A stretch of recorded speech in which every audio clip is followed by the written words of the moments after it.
membandingkan nilai sosial kita dan itu dianggap sebagai masalah kita. Letakkan kata cukup itu di tempat yang tepat. Kita yang terlalu terbiasa hidup miskin, pasti itu jadi buta akan hal-hal tertentu. Jadi orang miskin juga memiliki potensi melakukan hal-hal tersebut. Kan nggak lucu, untuk sesuatu hal yang kamu kejar, kamu harus dipenjara. Ada orang yang saat ini menginginkan posisi yang kamu miliki sekarang.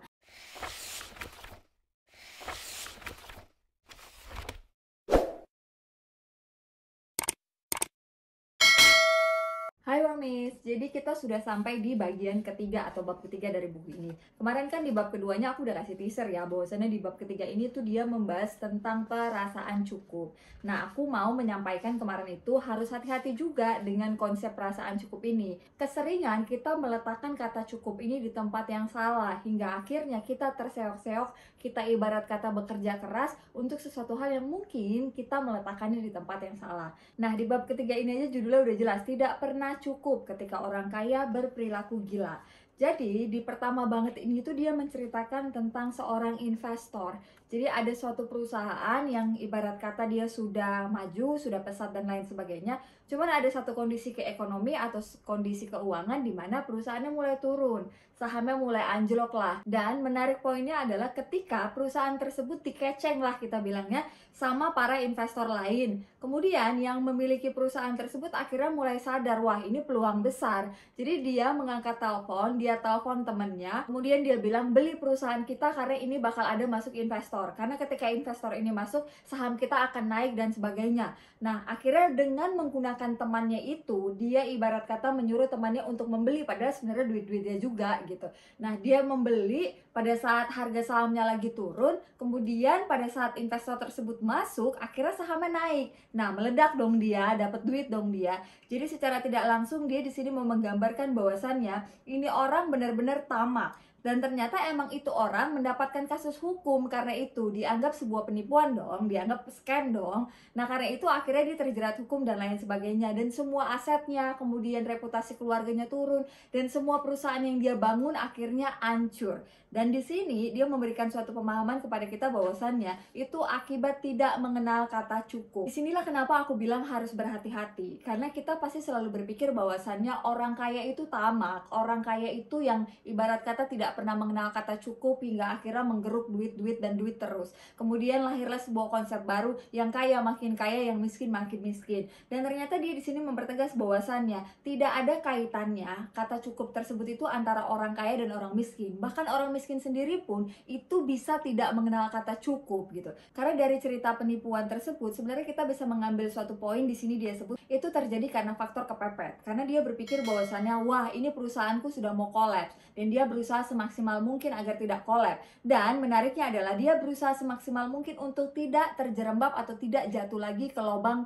kolaps tersebut, hingga akhirnya dia mengupayakan berbagai macam usaha gitu, hingga akhirnya dia melakukan penipuan atau scam-scam seperti itu gitu. Dan itu akhirnya dia mempertegas bahwasannya itu adalah ilmu kepepet. Dan dia di sini juga menyatakan kejahatan yang dilakukan orang kepepet itu satu hal. Seorang penipu Nigeria pernah memberitahu The New York Times bahwa dia merasa bersalah karena menyakitin orang lain.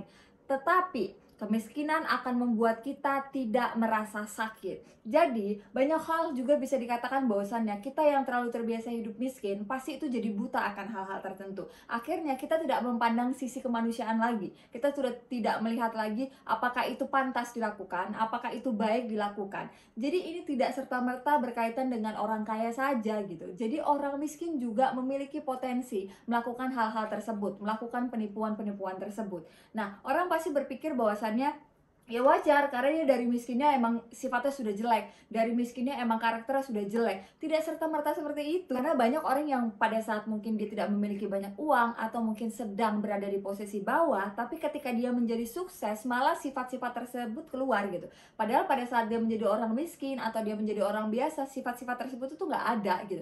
Dia orang baik, dia ibarat kata masih ingat norma dan punya rasa manusiawi, tapi ketika sampai memiliki uang tertentu, akhirnya rasa tidak cukup itu keluar, dan disitulah akhirnya rasa kemanusiaan tadi turun. Jadi secara langsung dia mempertegas bahwasannya itu bisa terjadi oleh siapapun. Itu sebabnya dia mengajarkan kita untuk mengenal rasa cukup.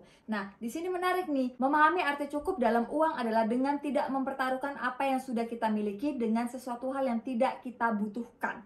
Kita terlalu sering mempertaruhkan apa yang sudah kita miliki untuk sesuatu hal yang tidak kita butuhkan. Disinilah dia pengen mempertegas kita bahwasannya kita itu jangan sampai mempertaruhkan sesuatu yang kita miliki ini sekarang untuk sesuatu hal yang belum kita miliki atau tidak kita miliki. Nah, itu akhirnya kita punya rasa tamak, itu akhirnya kita punya rasa tidak cukup. Kita meletakkan rasa tidak cukup itu di tempat yang salah. Misalkan aku hari ini membutuhkan ini, kemudian aku ngerasa kayak dalam kehidupan tertentu di kedepan hari aku membutuhkan itu. Nah, itu artinya kamu upgrade karena kamu membutuhkan. Itu sesuai dengan tingkat kualitas hidup kamu. Semakin kamu berada atau semakin kamu di tingkat tertentu, tentu kebutuhan kamu juga akan berubah. Kita ngelihat dari faktor kebutuhan kalau itu. Tapi akan berbeda jika kita melihat dari faktor keinginan. Karena terkadang apa yang kita inginkan itu belum tentu kita butuhkan. Akhirnya dia di sini mengatakan bahwasannya kita sudah harus bisa melihat apakah itu kita butuhkan atau kita inginkan. Dan jangan mempertaruhkan apa yang sudah kita miliki sekarang untuk sesuatu hal yang hanya sekedar kita inginkan. Padahal kita tidak membutuhkan. Itulah yang dia gambarkan di bagian ketiga ini. Di bab ketiga ini tentang seseorang yang sebenarnya sudah hidup enak, sudah hidup makmur, tapi dia menempatkan posisi keinginan dia makin jauh dan makin jauh. Dan dia membagikan itu dalam beberapa faktor nih. Yang pertama, keahlian keuangan tersulit adalah menjaga tiang gawang agar berhenti bergerak. Ini dia maksudnya. Kita selalu menempatkan bahwasannya kayak abis dari sini kita inginnya di sini kemudian naik lagi. Kita anggap si keinginan itu adalah gawang ya, bahwasannya taraf kita di situ. Kemudian dari yang kita sudah dapat kemudian atau bahkan belum dapat masih baru mau kita capai, udah tinggal selangkah lagi, kemudian kita geser lagi nih gawangnya. Kita geser lagi nih, keinginan kita makin jauh terus. Akhirnya dia mengambil sebuah kesimpulan bahwasannya kita sudah harus bisa menetapkan posisi gawang kita. Jadi jangan kebiasaan sebelum sampai di satu titik tujuan kita sudah bergerak lagi. Jadi kalau bisa sampai dulu titik tujuannya, lihat dulu faktor kebutuhan kamu, lihat dulu faktor keinginan kamu. Kemudian jika kamu mau menggeser gawang ini, ya kalau bisa jangan berdasarkan keinginan, lihat dari faktor kebutuhannya. Dan yang kedua adalah stop membandingkan diri. Di sini dia mengajarkan kita untuk menghilangkan rasa tidak cukup ini, kita harus berhenti membandingkan diri. Karena gini, pikirkan pemain baseball profesional baru itu digaji sekitar $500.000 per tahun. Ya dia kaya, karena dia baru. Untuk orang baru yang ibarat kata dengan gaji yang mungkin belum pernah sebesar itu, sebenarnya dia kaya. Tapi jika orang tersebut membandingkan dengan yang sudah bermain selama 12 tahun dengan nilai kontrak $430 juta, tentu dia miskin. Karena dia membandingkan diri dia itu terlalu tinggi di atas. Jadi di faktor kedua ini dia mengajarkan kita untuk stop membandingkan nilai sosial kita, dan itu dianggap sebagai masalah kita. Karena apa? Yaitu kualitas hidup yang berbeda-beda. Dengan kamu membandingkan, itulah akhirnya kamu tidak pernah merasa cukup. Dan yang ketiga, pas tidak terlalu sedikit. Nah, disinilah kita harus meletakkan posisi kita bahwasannya kita tidak kekurangan. Jadi ya ini cukup. Tidak berlebih, tapi bukan berarti aku kekurangan. Nah, orang kan kebalik. Ketika dia tidak merasa cukup, malah dia menempatkan diri dia karena dia ngerasa kekurangan. Padahal sebenarnya kalau dilihat tidak ada kekurangan. Karena kalau kita mau ngelihat orang ke bawah, ada orang yang saat ini menginginkan posisi yang kamu miliki sekarang. Tapi itu dia tadi gitu, kita tidak pernah merasa ini pas. Kita selalu merasa kekurangan, itu salahnya. Akhirnya rasa-rasa tidak cukup, wah aku ingin lebih, ini sepertinya kurang, itu akhirnya tumbuh. Di sini dia mengajarkan kita untuk melihat faktor ketiga ini, kita harus ngerasa oke, cukup, pas, tidak terlalu sedikit, ini pas.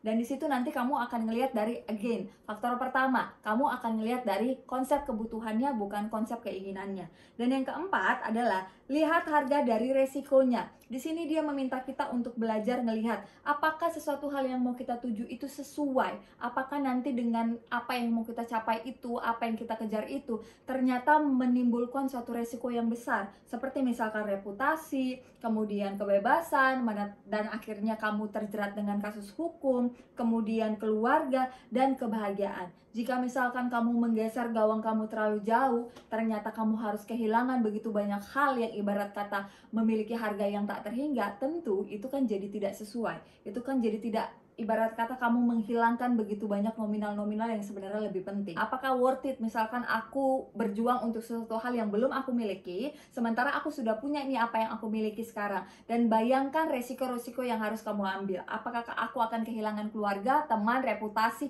bahkan kebebasan? Kan nggak lucu. Untuk sesuatu hal yang kamu kejar, yang kamu inginkan, yang belum tentu kamu dapat, kamu harus dipenjara. Nah, di faktor keempat ini dia mengajarkan kita untuk melihat begitu. Dia menyebutkan dengan pasti, reputasi sangat berharga, kebebasan dan kemerdekaan sangat berharga, keluarga dan kawan sangat berharga. Dicintai oleh orang yang Anda inginkan mencintai Anda sangat berharga. Nah, di sini aku ingin kamu sadar bahwasannya terkadang kita meletakkan kata cukup itu terlalu salah. Dalam arti terlalu salah tuh gini, kita meletakkan rasa cukup, ya udahlah emang mungkin segini, diterima. Boleh emang sifat seperti itu, boleh memang perasaan seperti itu. Karena kan poinnya kita merasa cukup. Tapi sebenarnya itu sebenarnya dipertegas dengan faktor ketiga kita, bahwasannya cukup tidak terlalu sedikit. Nah, di situ kamu meletakkan rasa cukup tersebut, bukan malah meletakkannya di upaya. Ini yang selalu sebenarnya agak sedikit konflik atau agak sedikit salah diadopsi, hingga akhirnya kita meletakkan rasa cukup itu di tindakan dan upaya kita. Jadi ibarat kata tuh begini, ketika kamu mau berupaya sesuatu, jangan pernah ngerasa cukup. Kenapa? Karena gini, ketika kamu ngerasa cukup dengan upaya kamu, akhirnya kamu tidak pernah tahu apakah usaha tersebut itu akan memberikan impact yang baik atau tidak. Dan ternyata jika kamu ngelihat di luar sana, kamu tuh harus melakukan lebih ternyata. Tapi karena kamu meletakkan rasa cukupnya di tempat yang salah, akhirnya kamu ngerasa udahlah cukup, upayanya segini doang. Udah kok segini aja cukup kok, gak usah ngapa-ngapain lagi, ibarat kata gak usah bekerja lebih lagi, segini aja cukup. Itu yang salah. Jadi rasa cukup di sini itu bukan meletakkan rasa cukup akan upaya dan daya kamu, tidak, tapi rasa cukup untuk apa yang sudah kamu miliki. Nah, kalau misalnya upaya dan daya itu jangan pernah ngerasa cukup, karena nanti poinnya adalah kamu akan berusaha semaksimal mungkin untuk upaya dan daya kamu. Nah, berbeda dengan materi dan ketamakan tadi, untuk materi dan ketamakan kamu harus bisa merasa cukup. Lihat dari faktor kebutuhan, bukan dari faktor keinginan. Itu sudah dua hal yang berbeda. Karena kalau ditanya kita inginnya apa, pasti manusia itu inginnya banyak sekali. Tapi kalau ditanya kebutuhan, ya butuh nggak? Sebenarnya nggak butuh.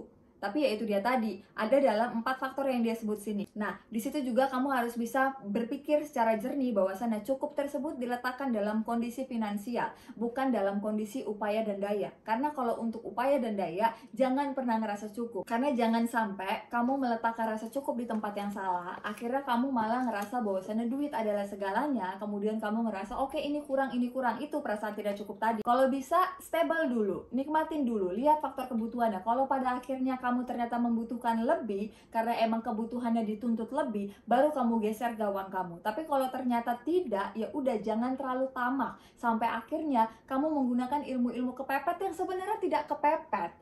Tapi karena faktor keinginan tadi, kamu meletakkan itu sebagai kepepet. Akhirnya kamu menghalalkan segala cara nih, bahasanya kita nih, yang sebenarnya yang gak worth it. Akhirnya kamu akan kehilangan banyak hal yang lebih berharga daripada itu. Tapi ingat, ini makanya aku bilang harus sangat hati-hati gitu. Aku juga gak mau kalian itu sampai berpikir, oh ya udahlah, apa yang aku milikin sekarang itu berarti cukup. Nggak gitu juga.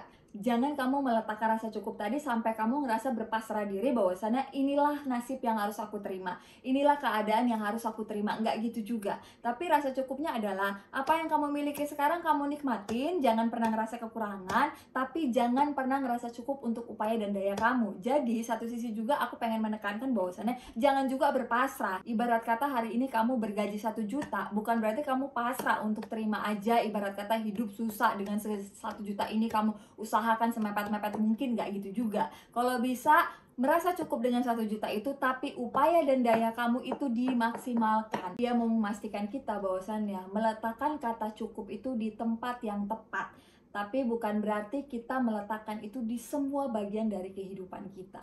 Itu yang aku tangkap di bab ketiga. Nah, buat kalian yang tertarik untuk baca buku ini, aku bisa bilang ini buku bagus, terjemahannya juga bagus, I approve. Kemudian buat kalian yang minat dan segala macam, ini ada banget sebenarnya di Instagram aku. Jadi kalian bisa langsung cek di Instagram aku. Thank you.